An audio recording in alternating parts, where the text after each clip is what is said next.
Here we have an old ASUS which has a little bit of a spicy pillow problem. If you can see here, it's higher than the rest. So the battery has aged so much, it has now inflated, and it's a little bit of a hazard.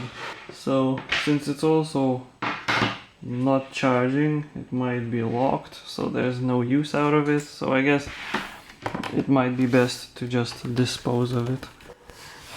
Not only the battery is broken, but it also is making the touchpad not work. I have not shown you this. So if you look closely on the touchpad, you can see this part is lower and this part is higher. And if you listen closely, it does not click because it's too high up. Battery broken, locked, doesn't charge, and it's breaking the touchpad. So if you leave it on for longer, the touchpad and maybe potentially the motherboard itself might even break. Is this? Pry it open.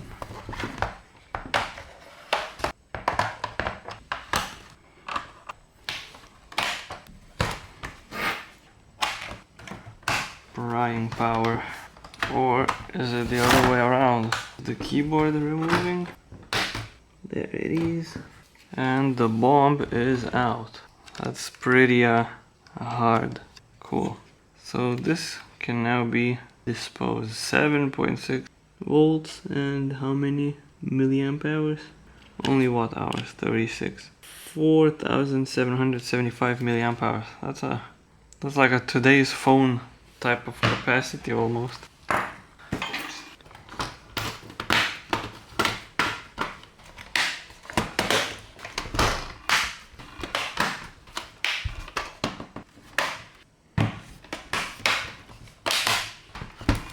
And the touchpad is ugly, very rattly, but at least it now works. All that's left is to probably boot it and see if there's anything more with it.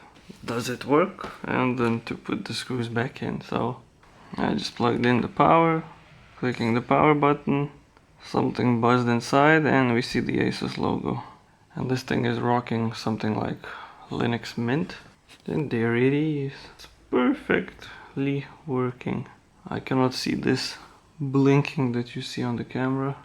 Touchpad working and the button clicking. It just worked. Okay, it works. Cool. Take care of your spicy pillows before it breaks your laptop. So the screws are back in and the laptop is working, and I wanted to take apart the battery to see what's up here, and as you can see, only the top cell is expanded, whereas the bottom cell still seems to be looking good. So these are glued together. Maybe I can just separate them a little bit, but me bending them right now is not a safe thing to do. This is why the batteries that are made with 18650 cells are the best, but they take up more space, so not a lot of computers these days use them anymore. Both of the cells have been separated. Now tell me, do you see a difference in how the other one is bigger and the other one is smaller? Yeah, so the upper one is cooked. Let me grab a multimeter and let's see the voltage on each of them. So we got the multimeter here and volt mode. This is the good cell, which has 3.6. Okay, so this means that it probably cannot be fixed because these are, I guess, in series. That's why 7.6 at full, and the inflated one is 1.2.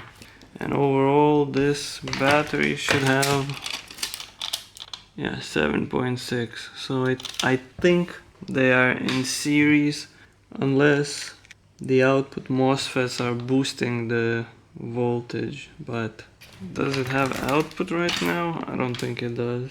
0, unless that's not, yeah, that is plus, P minus. So the battery currently is locked. So I guess that is the end of this, I guess we can call it a repair. Ending thoughts and things for you to know. So these are the so-called pouch cells, and they do not have any ventilation when they puff up like this.